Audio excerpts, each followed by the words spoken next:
Good afternoon, everyone. Welcome to Macon-Bibb County Public Hearing for the 2023 budget. Today is Tuesday, June the 7th, and the time is now 5:03. We'd like to welcome everyone here today, and we're going to begin with a short presentation just to reiterate things that we discussed at our last budget presentation. And if we have a couple of people that like to address the commission today, we'll take your name and order, and you still have time to sign up. So if we'll go ahead and begin our PowerPoint.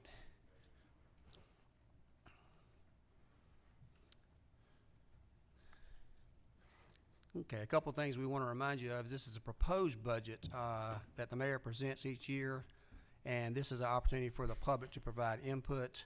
As you can tell on there, the fiscal year 2023 proposed budget is $198,207,000. More importantly, you have a tentative millage rate of 19.901. The reason it says tentative is because we'll wait till we get the tax digest in after all the appeals have been filed. As you'll recall, last year we reduced the millage rate from 20.331 to 19.901.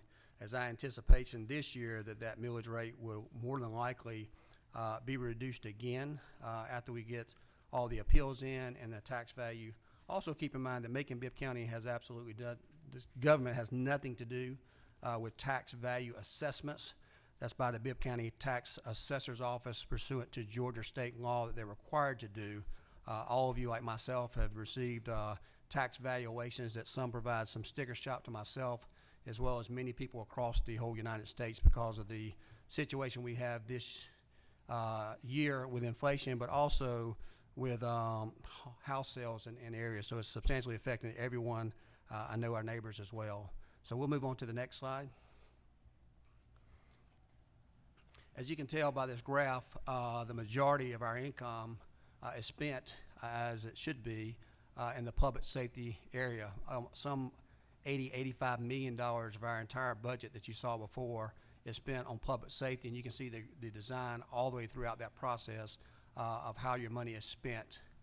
We'll move on to the next slide. Public safety continues to be a top issue, as we can all know by what we see on the news each and every day. I want to point out a few things that this budget does do. It continual annual incentive pay for the police and fire and 911 and other public safety areas. Also, the fire department this year moved 3 shifts in the fire department, which opened up a new fire training center, as well as many positions there, and extensive jail improvements and renovations that we made. Next. We wanted to do a 2-year estimate for everyone to see where we're at, not only last year, but this year, because most of the folks on this, well, everyone here was just elected last year for whatever term they began. So we want to kind of give you some information of the fire, the sheriff, and the EMA, the totals for those, to show you that we've had a 1 increase of this year, including all the incentive pays, the salary increases, and other items of around $4 million this year, but a 2-year increase over the last 2 years of $10 million in the public safety budget. Next slide. The same thing can be said for beautification. Beautification has been pretty consistent. It's an area that we've been lacking of in Macon-Bibb County, and we've had some room for improvement in beautification through our budget. As you can tell, in 2021, we had a $2.4 million actual budget, and adopted in 2022, 3.7, and proposed of 3.9 this year. This allows us to improve our interstate interchanges and other community gateways by increasing that 1-year increase of $164,000. But in the last 2 years, we've increased the beautification efforts in Macon-Bibb County of 1.497. Next slide. The budget for code enforcement. I hope many of you have seen all the demolitions that we've been able to do and blight remediations that we've been able to do over the last year, with some 170 something structures, including today, have been demolished, with 500 or more in the pipeline now. We understand from a recent situation we have, we're focusing those because they're centers of crime, as well as the information we had today. We had an incident last night at a store. We had a hearing today on a situation on Houston Avenue, and the court ordered a store there to be shut down for 30 days until a public hearing can be held. We've also filed 4 suits against hotel motel owners that have numerous hundreds and hundreds of 911 calls in the last several years. We've also passed new policy and regulations for moving abandoned vehicles and addressing public nuisances like illegal dumps. Recreation is always important, and it's always an important part of our plan, our facilities plan, as well as a part of our budget. This year, we're happy to not only increase a one-year increase with programming and employees for $620,000, but a two-year increase over the last 2 years for $1.35 million. This allows us to get the proper staffing for programs and games, provide transportation for summer camps, and get education for certification. So you can see that our budget has grown from 2021, just shortly after the pandemic, up to a fiscal 2023 proposed budget of $6 million. Pedestrian safety is another hot topic that we've been discussing. I know Commissioner Lucas is probably watching right now. She's unable to be with us today, but pedestrian safety has been one of those items that's something that we have continued to discuss. We have a one-year increase of about $400,000 on top of the $100,000 that we did last year. These are things like installing traffic calming devices and signage, installing and repairing street lights, repainting street lines, crosswalks, and other markings. And we're also going to get some recommendations from the Pedestrian Safety Review Board and make sure that those funds are dedicated for the use for the pedestrian safety. Economic development is key for any thriving community, and Bibb County is just one of those. We've been fortunate to announce a new expansion this last week of increased investment of $20 million into the former Brandon Williams facility. We thank our investment authority for all the efforts they've done there by creating jobs, but also investments over $150 million in the last year.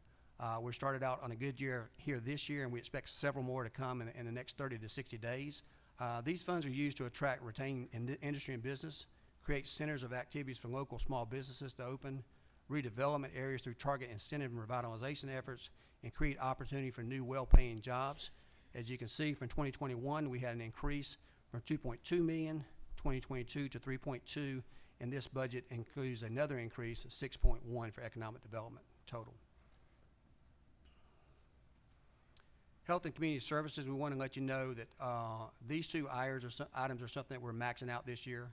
This you'll see some of the largest increase in matching funds for the transit. We realize that people need to go to work and they need to have an opportunity to get the jobs all across our community to make sure that everyone has an opportunity to get to work and to have a job and to have transportation to that job.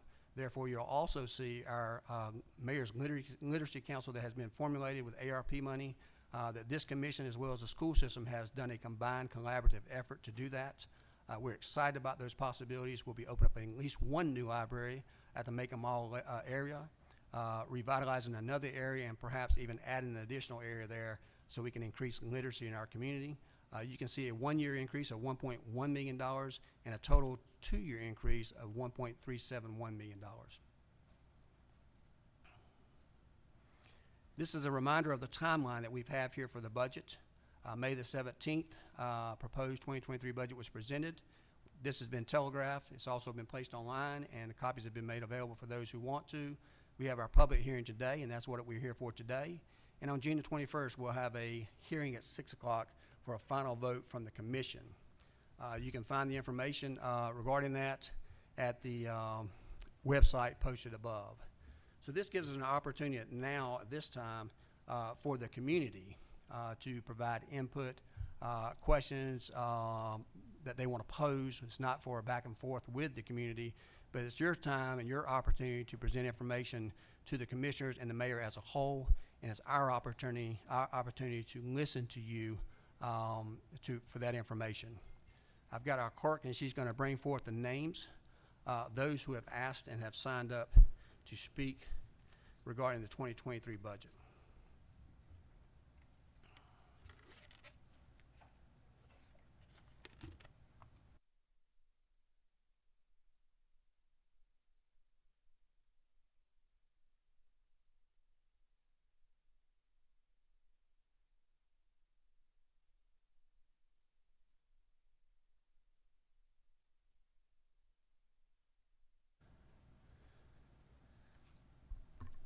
Okay, at this time, I'd like to call up Miss Sarah Jones. Miss Jones, if you don't mind coming forth to the podium. If you'll speak into that microphone so everyone can hear you. And we'll give you 5 minutes to speak and address the commission. Any other time, just please let us know. Good afternoon, everybody. Good afternoon. What I want to address is, I live at the corner of Lockwood and Lockwood Drive and Woodcrest Road. And I have a storm drain there, but it's ineffective because they came and resurfaced my street and they slung tar all in front of the drain, and the water will not reach the drain. It just sits in the street. So I just wanted to see if somebody can address that, if that can be addressed. I don't know if you need to add another drain or what, but the water just sits there. Okay, when I ask you to do, our county manager is just right behind you to your right shoulder. If you could give him that information, the stormwater and the drains are something that's handled by the Macon Water Authority. We do have 2 representatives that serve them well on our board, and we'll be happy to pass that information over to them, but I'll make sure you get that information to County Manager Moffitt, and get her email address too, so we can follow back up and make sure that they've spoken with her. And one other thing, I heard you said that you all was going to redo some of the streets, like paint the signs. Like Eisenhower Parkway is really a big mess, where they got all that tar in the cracks, and you can't hardly tell the real lines from the fake lines, like when you're driving on Eisenhower Parkway, and I feel like that's a danger. Yes, ma'am. Thank you for bringing that to our attention. Thank you. That is a state road, but I will tell you that we've been working in conjunction with the Georgia Department of Transportation, and they'll be doing some substantial work there in the next couple of years at their expense. The county will be providing some matching funds to that, but we do expect that to happen in the next 12 to 18 months on Eisenhower Parkway. But I do believe that as well as some sidewalks are in the future there. So thank you very much, and thank you for being here today. Thank you. Next, we have Ms. Olin Hicks. I'm sorry, Mr. Olin Hicks.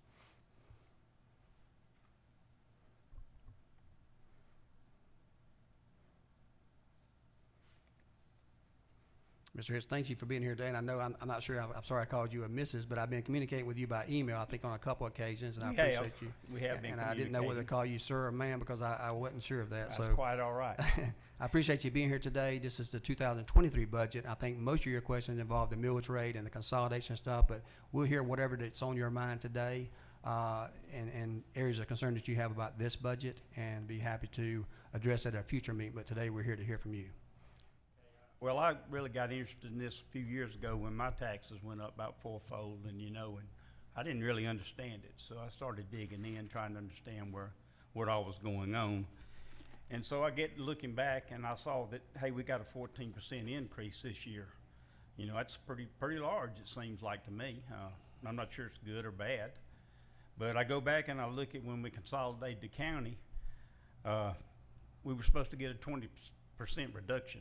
And at least certainly some less spending. We started out with a baseline of $169 million. Today, the budget's 27% above that.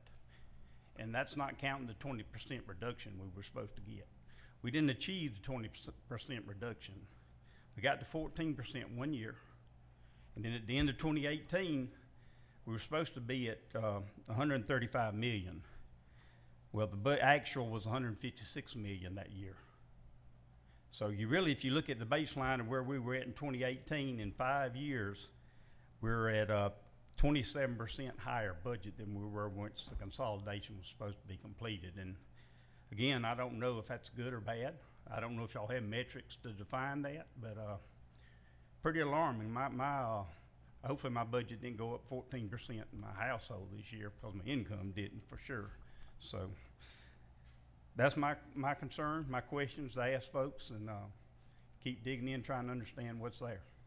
Certainly, I appreciate your emails. I hope I addressed some of those. It can be a little difficult for anyone to extend on how to calculate a millage rate, but do keep in mind, and I've said this before, is that what you've received so far is a tax assessment valuation. Has not been an increase at all decided. The county typically does not accept the tax value assessment increase in any dollars for the county as a whole. We roll back the millage rate. This commission makes that decision. We'll make that at a later date. Some ways to differentiate that, though, if you have a new build, perhaps you had a lot that was worth $10,000 and that lot, you build a house on there, we would accept that value because that's a new construction on there. Or if you've had a sale, an arm's length transaction of a house from one figure to the other, we typically would accept that. But this body of government here has not considered a millage rate yet. We do anticipate more than likely it will decrease.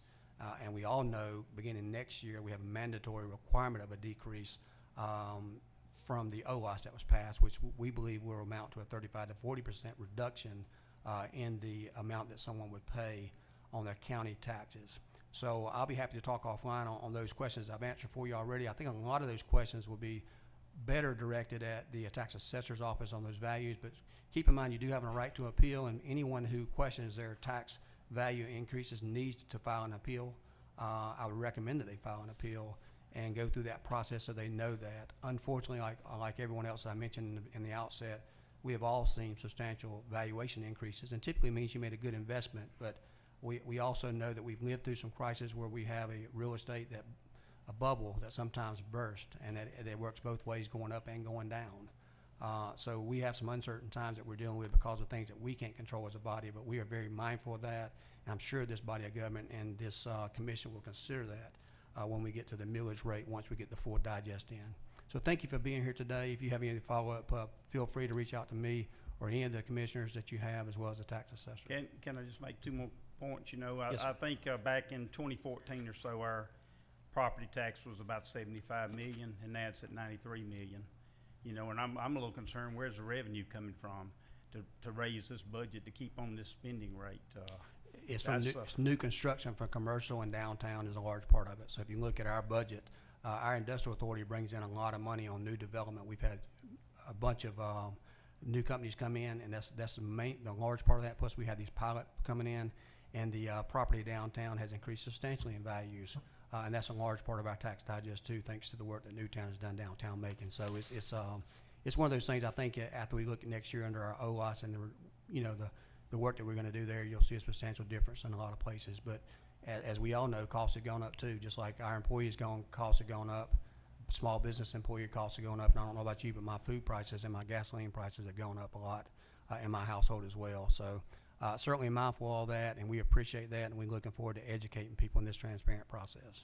Yeah, my concern's on the spending side, though. That's really where it is, Yes, how fast it's escalating. Yes, Thank sir. you. Thank you very much, sir. I believe that's all we have for the budget as far as anybody who signed up to speak. This is not an opportunity for the mayor or commissioners to ask questions at this time. This is an opportunity for the citizens of Macon-Bibb County to come and to voice their concerns. We do have a meeting on the 21st where we'll take a final approval unless there's other business that bring before other budget items that comes up before then. No more business today. We have a meeting at 6 o'clock. This meeting is hereby adjourned.